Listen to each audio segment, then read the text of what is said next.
بسم اللہ الرحمن الرحیم۔ السلام علیکم دوستو، شیطان انسان کا ازلی دشمن ہے جس کا جنم انسان کی تخلیق کے ساتھ ہی ہو گیا تھا۔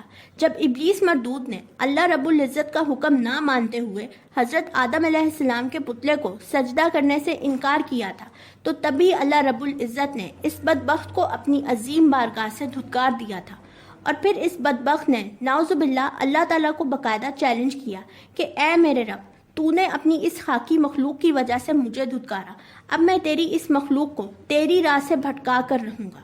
اللہ رب العزت نے شیطان کے اس چیلنج کو گویا قبول کیا اور فرمایا، تجھے روز قیامت تک کی کھلی مہلت ہے، تو جس کو میری راہ سے بھٹکا سکتا ہے بھٹکا، میرے نیک بندوں پر تیرا کوئی زور نہیں چلے گا، اور جنہوں نے تیرا راستہ اختیار کیا وہ روز قیامت تیرے ساتھ ہی دوزخ میں ڈالے جائیں گے۔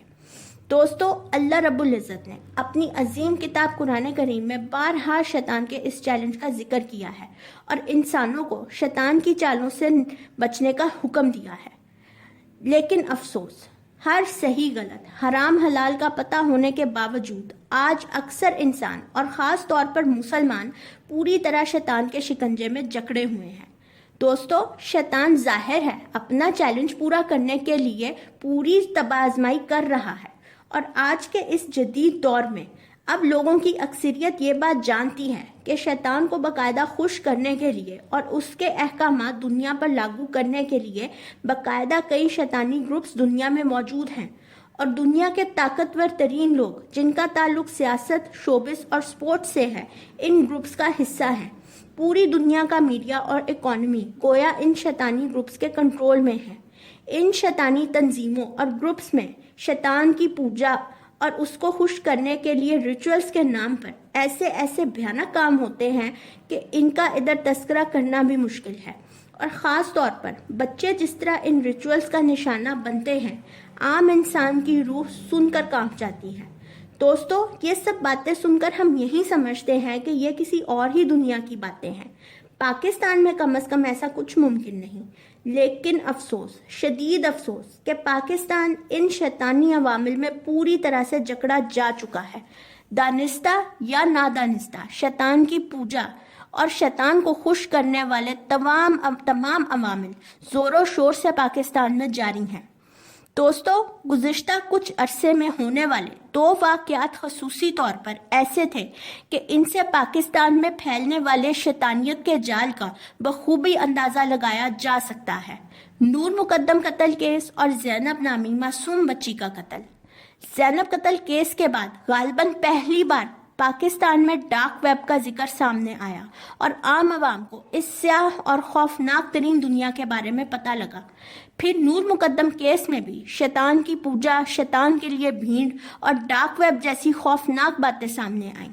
دوستو، ڈارک ویب کیا ہے، اس سلسلے میں ہم انشاءاللہ تفصیل سے اگلی ویڈیوز میں بات کریں گے، لیکن مختصر یہ کہ یہ ایک پراپر جرائم، تشدد اور شیطانیت کو فروغ دیتے تمام بدترین اور خوفناک عوامل سے بھری ہوئی دنیا ہے، جس کا سب سے زیادہ دہشت ناک پہلو یہ ہے کہ پرتشدد ذہن کے سائیکک افراد بھاری رقم دے کر براہ راست لوگوں پر بدترین ٹارچر ہوتا دیکھتے ہیں اور ان کی چیخوں کو انجوائے کرتے ہیں، اور سب سے زیادہ تکلیف دہ بات یہ ہے کہ ایسی ویڈیوز میں عموماً بچے تشدد کا نشانہ بنتے ہیں۔